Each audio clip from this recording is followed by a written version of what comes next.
models are changing, the world are changing. The new technology, they're changing everything. There's no way you can just stay out of it and stay with the traditional. Now, for the private investors, especially in the venture capital industry, what would you think is the most important thing, the key in evaluating a company? I'm not asking about doing mediocre, I'm not asking about being average, but about excellent, remarkable. Just name one thing. The most important thing is to be able to define which ones you can come to an intelligent decision on and which ones are beyond your capacity to evaluate. You don't have to be right about thousands and thousands and thousands of companies. You only have to be right about a couple.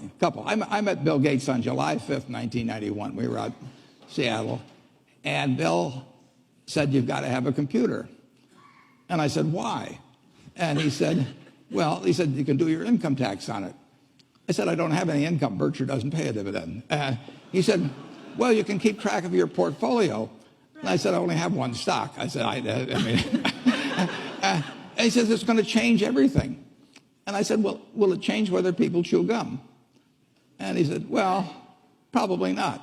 And I said, "Well, will it change what kind of gum they chew?" And not. And I said, "Well, then I'll stick to chewing gum and you stick to computers." I don't have to understand all kinds of business. There's all kinds of business I don't understand.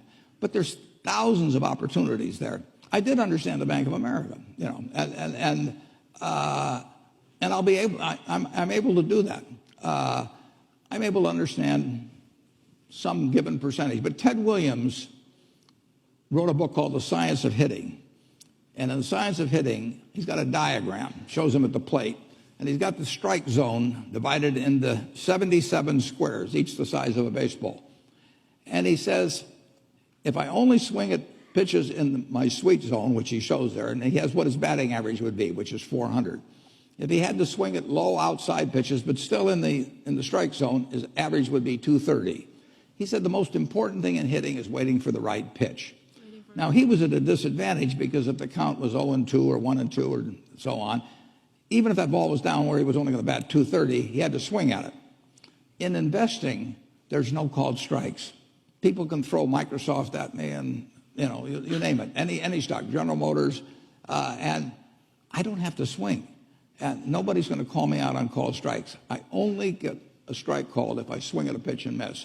So I can wait there and look at thousands of companies day after day, and only when I see something I understand and when I like the price at which it's selling, then if I swing, if I hit it, fine. If I miss it, it's a strike.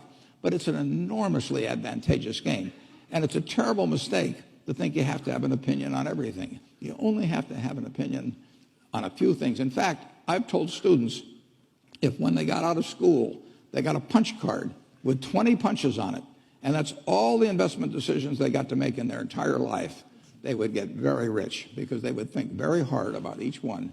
And you don't need 20 right decisions to get very rich.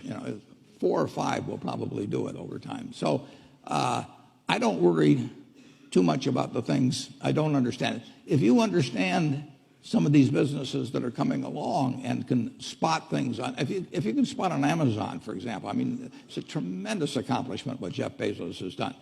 And I tip my hat to him. He's a wonderful businessman. He's a good guy, too. But could I have anticipated that he would be the success and 10 others wouldn't be? I'm not good enough to do that. But fortunately, I don't have to. I don't have to form an opinion on Amazon. And I did form an opinion on the Bank of America, and I formed an opinion on Coca-Cola. Coca-Cola's been around since 1886. There's 1.8 billion 8-ounce servings of Coca-Cola products sold every day. Now, if you take 1 penny and get 1 penny extra, that's $18 million a day.